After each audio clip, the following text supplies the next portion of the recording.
कल 29 अगस्त को हॉकी के जादूगर ध्यानचंद जी की जन्मतिथि है। यह दिन पूरे देश में राष्ट्रीय खेल दिवस के रूप में मनाया जाता है। मैं ध्यानचंद जी को श्रद्धांजलि देता हूं और इस अवसर पर आप सभी को उनके योगदान की याद भी दिलाना चाहता हूं। उन्होंने 1928 में, 1932 में, 1936 में ओलंपिक खेलों में भारत को हॉकी का स्वर्ण पदक दिलाने में महत्वपूर्ण भूमिका निभाई थी। हम सभी क्रिकेट प्रेमी ब्रैडमैन का नाम जानते हैं। उन्होंने ध्यानचंद जी के लिए कहा था, he scores goals like runs. Dhyanchand ji sportsman spirit और देशभक्ति की एक जीती जागती मिसाल थे। एक बार कोलकाता में एक मैच के दौरान एक विपक्षी खिलाड़ी ने ध्यानचंद जी के सर पर हॉकी मार दी। उस समय मैच खत्म होने में सिर्फ 10 मिनट बाकी था और ध्यानचंद जी ने उन 10 मिनट में 3 गोल कर दिए और कहा कि मैंने चोट का बदला गोल से दे दिया। मेरे प्यारे देशवासियों, वैसे जब भी मन की बात का समय आता है तो माईगोव पर या नरेंद्र मोदी ऐप पर अनेक सुझाव आते हैं, विविधता से भरे हुए होते हैं। लेकिन मैंने देखा कि इस बार तो ज़्यादातर हर किसी ने मुझे आग्रह किया कि रियो ओलंपिक के संबंध में आप जरूर कुछ बातें करें। सामान्य नागरिक का रियो ओलंपिक के प्रति इतना लगाव, इतनी जागरूकता और देश के प्रधानमंत्री पर दबाव करना कि इस पर कुछ बोलो, मैं इसको एक बहुत सकारात्मक देख रहा हूं। क्रिकेट के बाहर भी भारत के नागरिकों में और खेलों के प्रति भी इतना प्यार है, इतनी जागरूकता है और इतनी जानकारियां हैं। मेरे लिए तो ये संदेश पढ़ना ये भी एक अपने आप में बड़ा प्रेरणा का कारण बन गया। एक श्रीमान अजीत सिंह ने नरेंद्र मोदी ऐप पर लिखा है, कृपया इस बार मन की बात में बेटियों की शिक्षा और खेलों में उनकी भागीदारी पर जरूर बोलिए, क्योंकि रियो ओलंपिक में मेडल जीतकर उन्होंने देश को गौरवान्वित किया है। कोई श्रीमान सचिन लिखते हैं कि आपसे अनुरोध है कि इस बार के मन की बात में सिंधु, साक्षी और दीपा कर्माकर का जिक्र जरूर कीजिए। हमें जो पदक मिले बेटियों ने दिलाए। हमारी बेटियों ने एक बार फिर साबित किया कि वे किसी भी तरह से किसी से भी कम नहीं है। इन बेटियों में एक उत्तर भारत से हैं, तो एक दक्षिण भारत से हैं, तो कोई पूर्व भारत से हैं, तो कोई हिंदुस्तान के किसी और कोने से हैं। ऐसा लगता है जैसे पूरे भारत की बेटियों ने देश का नाम रोशन करने का बीड़ा उठा लिया है। माईगोव पर शिखर ठाकुर ने लिखा है कि हम ओलंपिक में और भी बेहतर कर सकते थे। उन्होंने लिखा है, आदरणीय मोदी सर, सबसे पहले रियो में हमने जो 2 मेडल जीते उसके लिए बधाई। लेकिन मैं इस और आपका ध्यान खींचना चाहता हूं कि क्या हमारा प्रदर्शन वाकई अच्छा था? और जवाब है नहीं। हमें खेलों में लंबा सफर तय करने की जरूरत है। हमारे माता पिता आज भी पढ़ाई और एकेडमिक्स पर फोकस करने पर जोर देते हैं। समाज में अभी भी खेल को समय की बर्बादी माना जाता है। हमें इस सोच को बदलने की जरूरत है। समाज को मोटिवेशन की जरूरत है और ये काम आपसे अच्छी तरह कोई नहीं कर सकता। ऐसे ही कोई श्रीमान सत्यप्रकाश मेहरा जी ने नरेंद्र मोदी ऐप पर लिखा है, मन की बात में एक्स्ट्रा करिकुलर एक्टिविटीज पर फोकस करने की जरूरत है, खास तौर से बच्चों और युवाओं को खेलों के लेकर के। एक प्रकार से यही भाव हजारों लोगों ने व्यक्त किया है। इस बात से तो इनकार नहीं किया जा सकता कि हमारी आशा के अनुरूप हम प्रदर्शन नहीं कर पाए।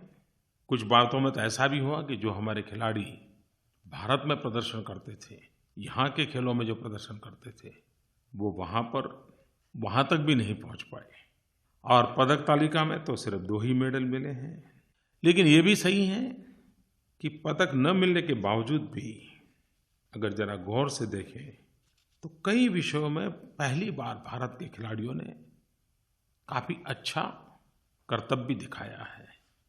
अब देखिए, शूटिंग के अंदर हमारे अभिनव बिंद्रा जी ने वे चौथे स्थान पर रहे और बहुत ही थोड़े से अंतर से वो पदक चूक गए। जिम्नास्टिक में दीपा कर्माकर ने भी कमाल कर दी, वो चौथे स्थान पर रही।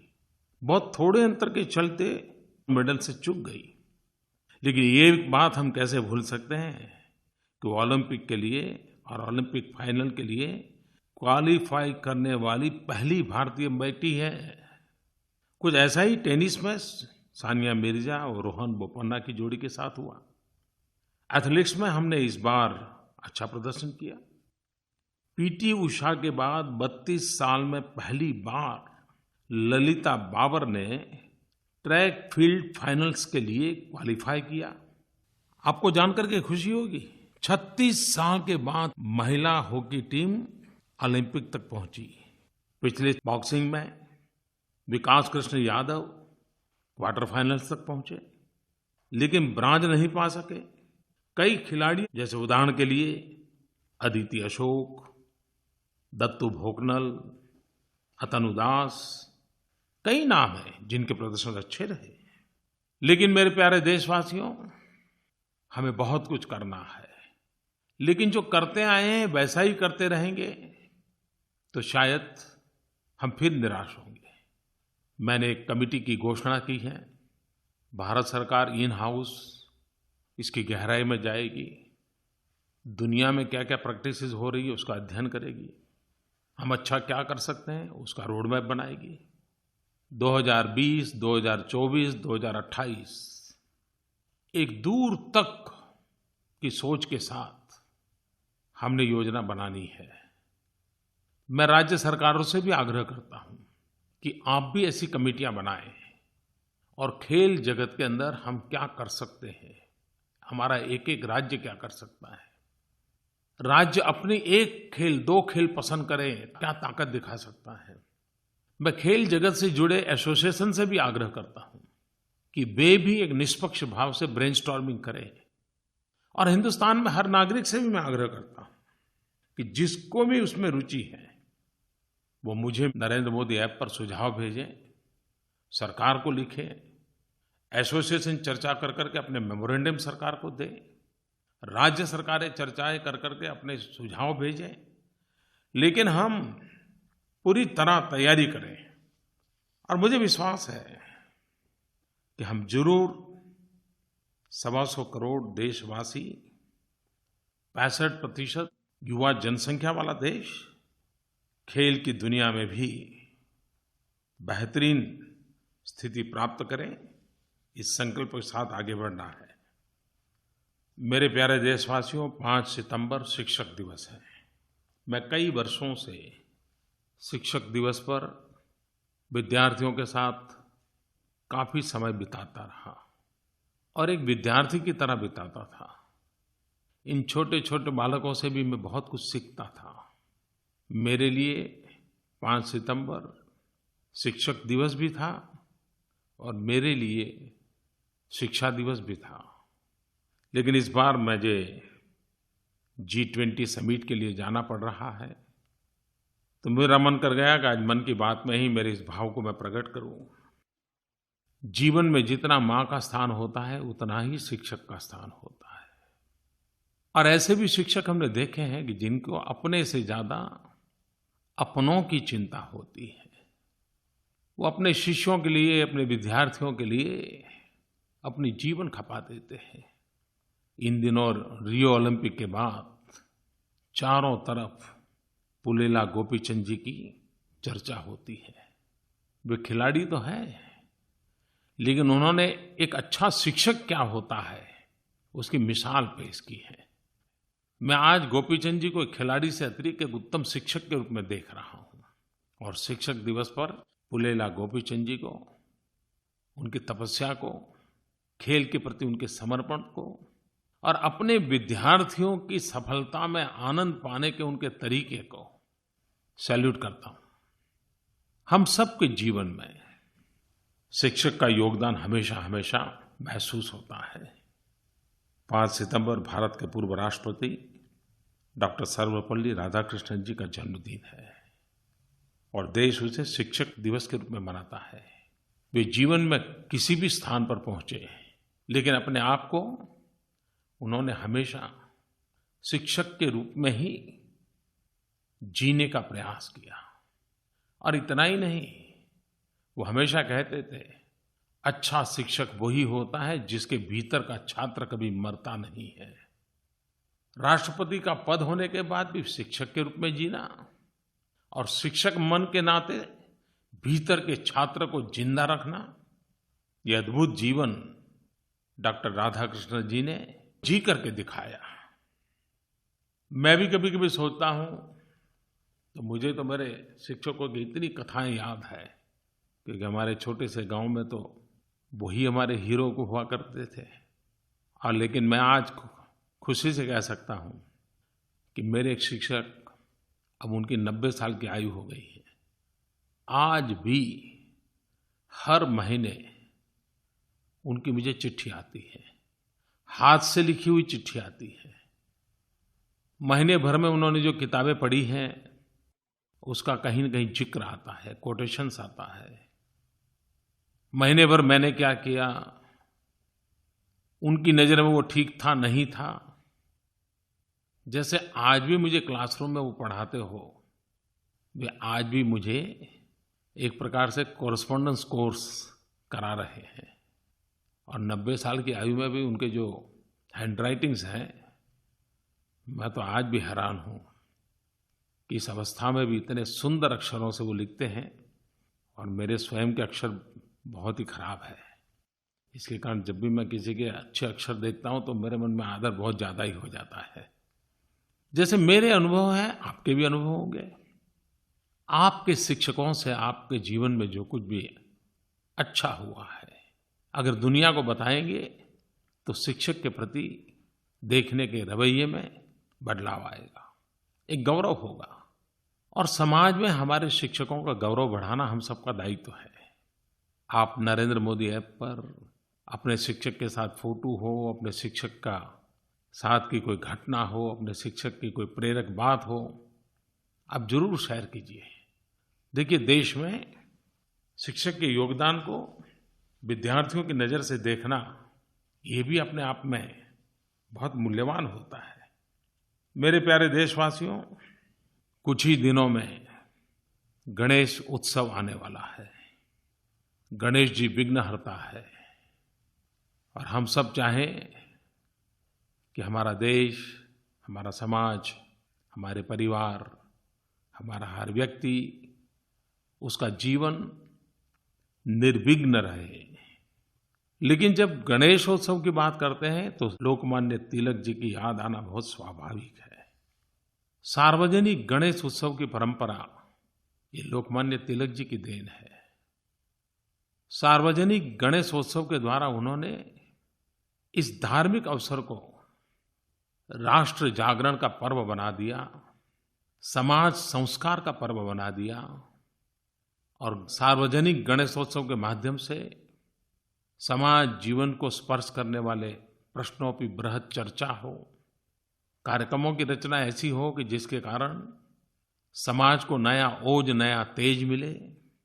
और साथ साथ उन्होंने जो मंत्र दिया था, स्वराज हमारा जन्मसिद्ध अधिकार है, यह बात केंद्र में रहे, आजादी के आंदोलन को ताकत मिले।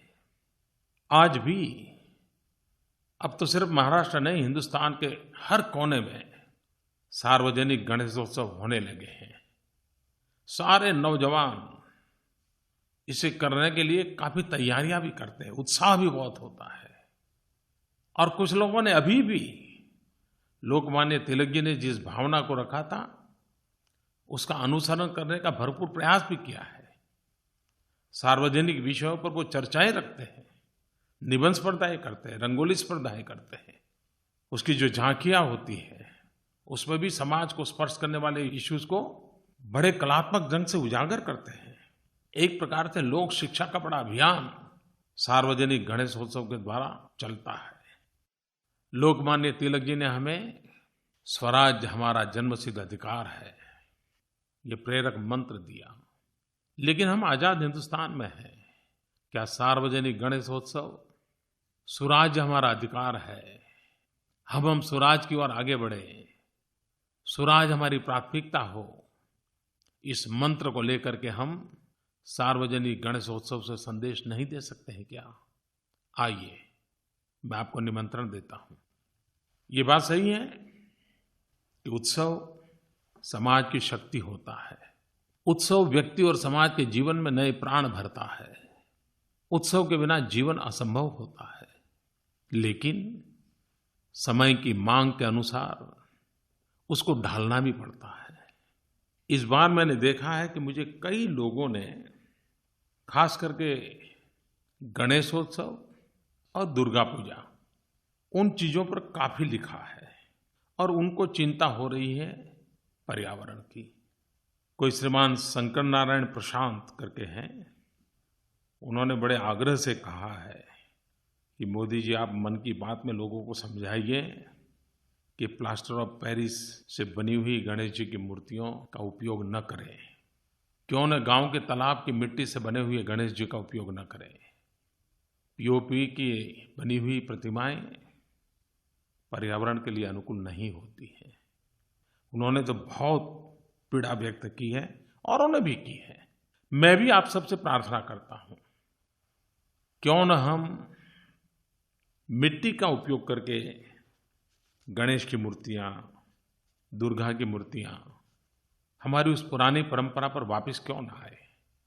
पर्यावरण की रक्षा, हमारी नदी तालाबों की रक्षा, उसमें होने वाले प्रदूषण से इस पानी के छोटे छोटे जीवों की रक्षा, ये भी ईश्वर की सेवा ही तो है। गणेश जी विघ्नहर्ता है, तो हमें ऐसे गणेश जी नहीं बनाने चाहिए जो विघ्न पैदा करें। मैं नहीं जानता हूं मेरी इन बातों को आप किस रूप में लेंगे, लेकिन ये सिर्फ मैं नहीं कह रहा हूं, कई लोग हैं और मैंने कईयों के विषय में कई बार सुना है।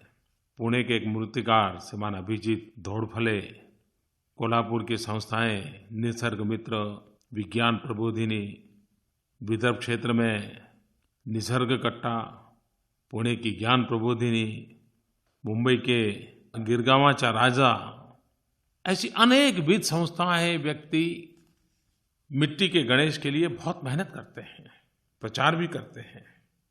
इको फ्रेंडली गणेश उत्सव, ये भी एक समाज सेवा का काम है। दुर्गा पूजा के बीच अभी समय है। अभी हम तय करें कि हमारे उन पुराने परिवार जिस मूर्तियां बनाते थे उनको भी रोजगार मिलेगा, और तालाब या नदी की मिट्टी से बनेगा तो फिर से उसमें जाकर के मिल जाएगा, तो पर्यावरण की भी रक्षा होगी। आप सबको गणेश चतुर्थी की बहुत बहुत शुभकामनाएं देता हूं। मेरे प्यारे देशवासियों, भारत रत्न मदर टेरेसा, 4 सितंबर को मदर टेरेसा को संत की उपाधि से विभूषित किया जाएगा। मदर टेरेसा ने अपना पूरा जीवन भारत में गरीबों की सेवा के लिए लगा दिया था। उनका जन्म तो अल्बानिया में हुआ था, उनकी भाषा भी अंग्रेजी नहीं थी, लेकिन उन्होंने अपने जीवन को ढाला, गरीबों की सेवा के योग्य बनाने के लिए भरपूर प्रयास किए। जिन्होंने जीवन भर भारत के गरीबों की सेवा की हो, ऐसी मदर टेरेसा को जब संत की उपाधि प्राप्त होती है तो सब भारतीयों को गर्व होना बड़ा स्वाभाविक है। 4 सितंबर को ये जो समारोह होगा उसमें 125 करोड़ देशवासियों की तरफ से भारत सरकार, हमारी विदेश मंत्री सुषमा स्वराज की अगुवाई में एक आधिकारिक प्रतिनिधिमंडल भी वहाँ भेजेगी। संतों से, ऋषियों से, मुनियों से, महापुरुषों से हर पल हमें कुछ न कुछ सीखने को मिलता ही है। हम कुछ न कुछ पाते रहेंगे, सीखते रहेंगे और कुछ न कुछ अच्छा करते रहेंगे। मेरे प्यारे देशवासियों, विकास जब जन आंदोलन बन जाए तो कितना बड़ा परिवर्तन आता है। जनशक्ति ईश्वर का ही रूप माना जाता है। भारत सरकार ने पिछले दिनों 5 राज्य सरकारों के सहयोग के साथ स्वच्छ गंगा के लिए, गंगा सफाई के लिए लोगों को जोड़ने का एक सफल प्रयास किया। इस महीने की 20 तारीख को इलाहाबाद में उन लोगों को निमंत्रित किया गया कि जो गंगा के तट पर रहने वाले गांवों के प्रधान थे, पुरुष भी थी, महिलाएं भी थी, वे इलाहाबाद आए और गंगा तट के गांवों के प्रधानों ने मां गंगा की साक्षी में शपथ ली कि वे गंगा तट के अपने गांवों में खुले में शौच जाने की परंपरा को तत्काल बंद करवाएंगे, शौचालय बनाने का अभियान चलाएंगे और गंगा सफाई में गांव पूरी तरह योगदान देगा कि गांव गंगा को गंदा नहीं होने देगा। मैं इन प्रधानों को इस संकल्प के लिए इलाहाबाद आना, कोई उत्तराखंड से आया, कोई उत्तर प्रदेश से आया, कोई बिहार से आया, कोई झारखंड से आया, कोई पश्चिम बंगाल से आया, मैं उन सबको इस काम के लिए बधाई देता हूँ। मैं भारत सरकार के उन सभी मंत्रालयों को भी बधाई देता हूँ, उन मंत्रियों को भी बधाई देता हूँ कि जिन्होंने इस कल्पना को साकार किया। मैं उन सभी 5 राज्य के मुख्यमंत्रियों को भी धन्यवाद करता हूँ कि उन्होंने जनशक्ति को जोड़ करके गंगा की सफाई में एक अहम कदम उठाया। मेरे प्यारे देशवासियों, कुछ बातें मुझे कभी-कभी बहुत छू जाती हैं और जिनको इसकी कल्पना आती हो उन लोगों के प्रति मेरे मन में एक विशेष आदर भी होता है।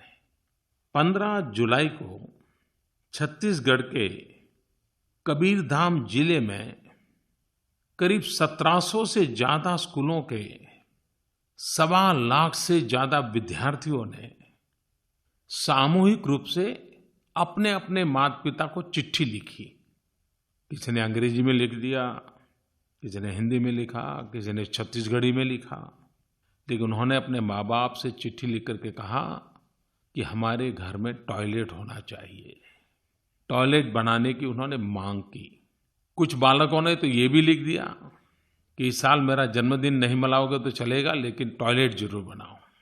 7 से 17 साल की उम्र के इन बच्चों ने इस काम को किया और इसका इतना प्रभाव हुआ, इतना इमोशनल इम्पैक्ट हुआ कि चिट्ठी पाने के बाद जब दूसरे दिन स्कूल आया तो माँ बाप ने उसको एक चिट्ठी पकड़ा दी टीचर को देने के लिए और उसमें माँ बाप ने वादा किया था कि फलानी तारीख तक वे टॉयलेट बनवा देंगे।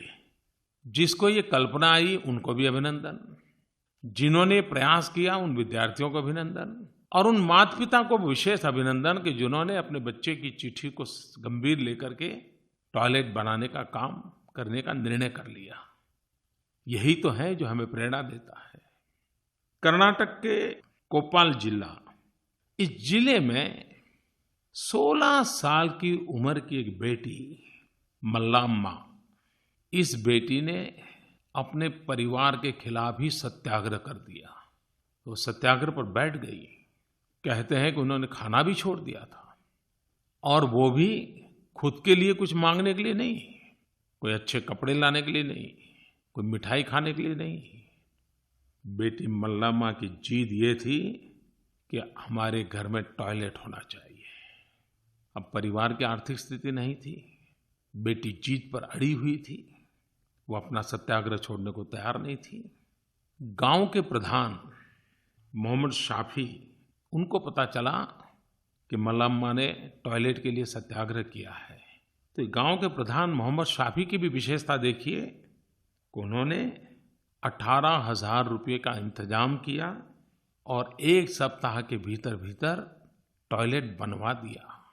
ये बेटी मल्लाम्मा की जीत की ताकत देखिए और मोहम्मद शाफी जैसे गांव के प्रधान देखिए, समस्याओं के समाधान के लिए कैसे रास्ते खोजे जाते हैं।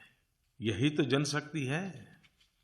मेरे प्यारे देशवासियों, स्वच्छ भारत ये हर भारतीय का सपना बन गया है, कुछ भारतीयों का संकल्प बन गया है, कुछ भारतीयों ने इसे अपना मकसद बना लिया है।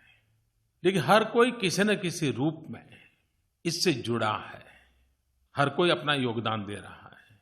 रोज खबरें आती रहती हैं, कैसे कैसे नए प्रयास हो रहे हैं। भारत सरकार में एक विचार हुआ है और लोगों से आह्वान किया है कि आप 2 मिनट 3 मिनट की स्वच्छता की एक फिल्म बनाइए। ये शॉर्ट फिल्म भारत सरकार को भेज दीजिए। वेबसाइट पर आपको इसकी जानकारियाँ मिल जाएगी। उसकी स्पर्धा होगी और 2 अक्टूबर गांधी जयंती के दिन जो विजयी होंगे उनको इनाम दिया जाएगा। मैं तो टीवी चैनल वालों को भी कहता हूँ कि आप भी ऐसी फिल्मों के लिए आह्वान करके स्पर्धा करिए। क्रिएटिविटी भी स्वच्छता अभियान को एक ताकत दे सकती है। नए स्लोगान मिलेंगे, नए तरीके जानने को मिलेंगे, नई प्रेरणा मिलेगी और ये सब कुछ जनता जनार्दन की भागीदारी से, सामान्य कलाकारों से। और ये जरूरी नहीं कि फिल्म बनाने के लिए बड़ा स्टूडियो चाहिए और बड़ा कैमरा चाहिए। अरे आजकल तो आपने मोबाइल फ़ोन के कैमरा से भी आप फिल्म बना सकते हैं। आइए आगे बढ़िए, आपको मेरा निमंत्रण है। मेरे प्यारे देशवासियों, भारत की हमेशा हमेशा एक कोशिश रही है कि हमारे पड़ोसियों के साथ हमारे संबंध गहरे हो, हमारे संबंध सहज हो, हमारे संबंध जीवंत हो। एक बहुत बड़ी महत्वपूर्ण बात पिछले दिनों हुई। हमारे राष्ट्रपति आदरणीय प्रणब मुखर्जी कोलकाता में एक नए कार्यक्रम की शुरुआत की, आकाशवाणी मैत्री चैनल।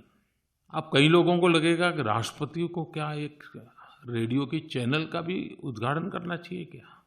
लेकिन ये सामान्य रेडियो की चैनल नहीं है, एक बहुत बड़ा महत्वपूर्ण कदम है। हमारे पड़ोस में बांग्लादेश है। हम जानते हैं बांग्लादेश और पश्चिम बंगाल एक ही सांस्कृतिक विरासत को लेकर के आज भी जी रहे हैं। तो इधर आकाशवाणी मैत्री और उधर बांग्लादेश बेतार, वे आपस में कंटेंट शेयर करेंगे और दोनों तरफ बांग्ला भाषी लोग आकाशवाणी का मजा लेंगे। पीपल टू पीपल कांटेक्ट का आकाशवाणी का एक बहुत बड़ा योगदान है। राष्ट्रपति जी ने इसको लॉन्च किया। मैं बांग्लादेश का भी इसके लिए धन्यवाद करता हूं कि इस काम के लिए हमारे साथ वो जुड़े। मैं आकाशवाणी के मित्रों को भी बधाई देता हूं कि विदेश नीति में भी वे अपना कंट्रीब्यूशन दे रहे हैं। मेरे प्यारे देशवासियों, आपने मुझे भले प्रधानमंत्री का काम दिया हो, लेकिन आखिर मैं भी तो आप ही के जैसा का इंसान हूं और कभी-कभी भावुक घटनाएं मुझे जरा ज़्यादा ही छू जाती हैं। ऐसी भावुक घटनाएं नई नई ऊर्जा भी देती हैं, नई प्रेरणा भी देती हैं और यही है जो भारत के लोगों के लिए कुछ न कुछ कर गुजरने के लिए प्रेरणा देती है। पिछले दिनों मुझे एक ऐसा पत्र मिला, मेरे मन को छू गया।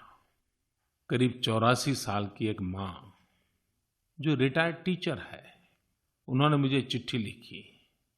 अगर उन्होंने मुझे अपनी चिट्ठी में इस बात का मना न किया होता कि मेरा नाम घोषित मत करना कभी भी, तो मेरा मन तो था कि आज मैं उनको नाम दे करके आपसे बात करूं।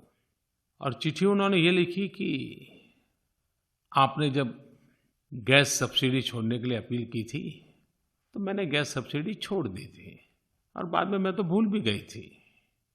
लेकिन पिछले दिनों आपका कोई व्यक्ति आया और आपकी मुझे एक चिट्ठी दे गया। इस गिव इट अप के लिए मुझे धन्यवाद पत्र मिला। मेरे लिए भारत के प्रधानमंत्री का पत्र एक पद्मश्री से कम नहीं है। देशवासियों, आपको पता होगा कि मैंने एक कोशिश की है कि जिन जिन लोगों ने गैस सब्सिडी छोड़ दी उनको एक पत्र भेजूं और कोई न कोई मेरा प्रतिनिधि उनको रूबरू जाकर के पत्र दे। 1 करोड़ से ज़्यादा लोगों को पत्र लिखने का मेरा प्रयास है। उसी योजना के तहत मेरा पत्र इस माँ के पास पहुँचा।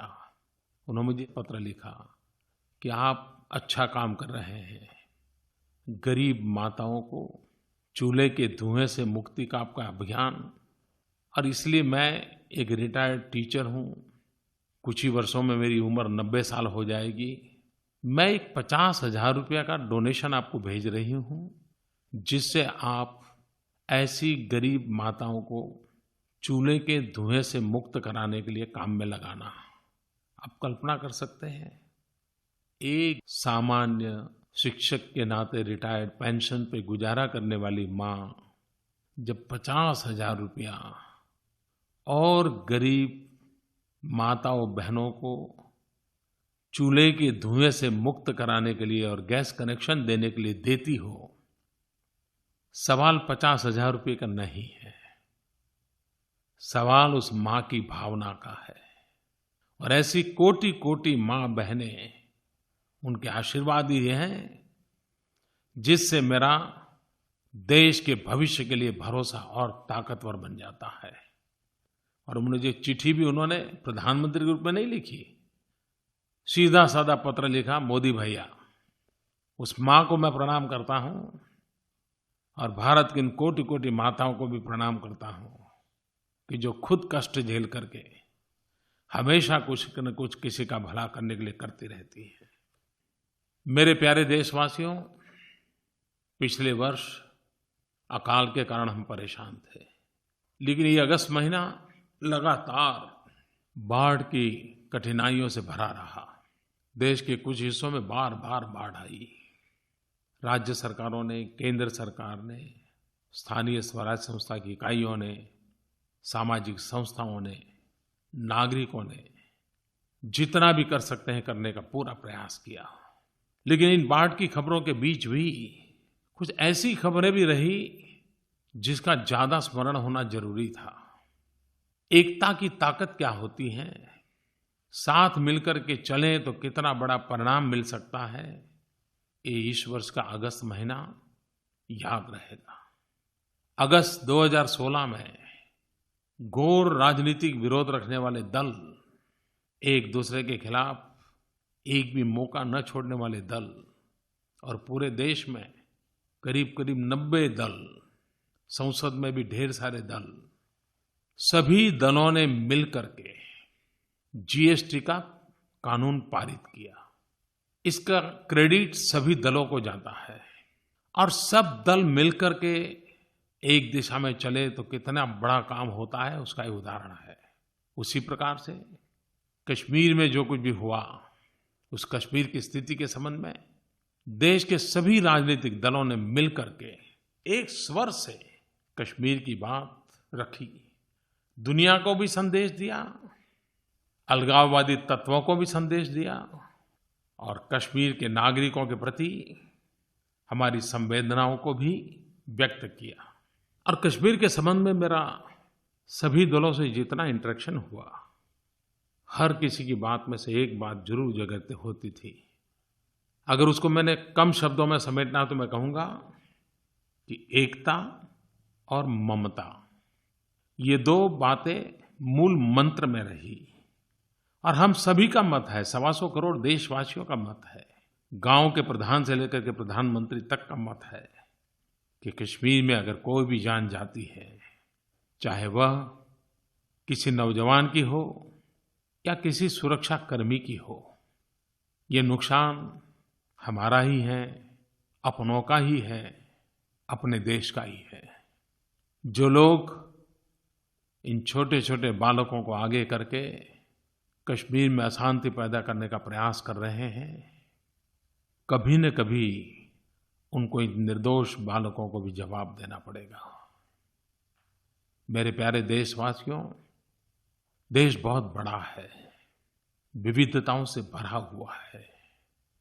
विविधताओं से भरे हुए देश को एकता के बंधन में बनाए रखने के लिए नागरिक के नाते, समाज के नाते, सरकार के नाते हम सबका दायित्व है कि हम एकता को बल देने वाली बातों को ज्यादा ताकत दें, ज्यादा उजागर करें, और तभी जाकर के देश अपना उज्जवल भविष्य बना सकता है और बनेगा। मेरा 125 करोड़ देशवासियों की शक्ति पर भरोसा है। आज बस इतना ही। बहुत बहुत धन्यवाद।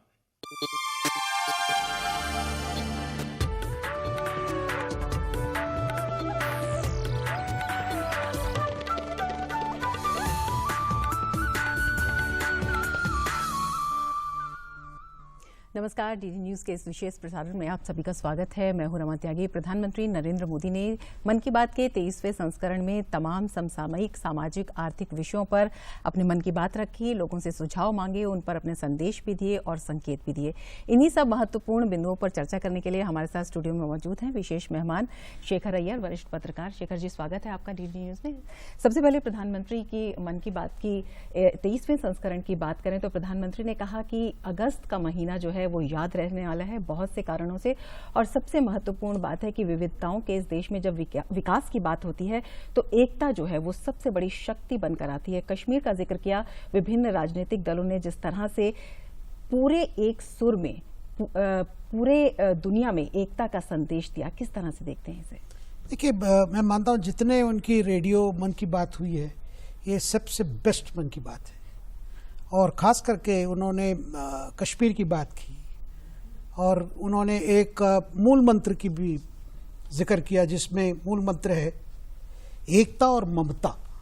एक मुझे लगता है कि प्रधानमंत्री पहली बार एक फॉर्मूला भी दे रहे हैं कि, क्योंकि हमने देखा कल जम्मू कश्मीर के मुख्यमंत्री भी यहाँ आए थे, उन्होंने भी अपील की, और उस एकता और ममता के साथ साथ ये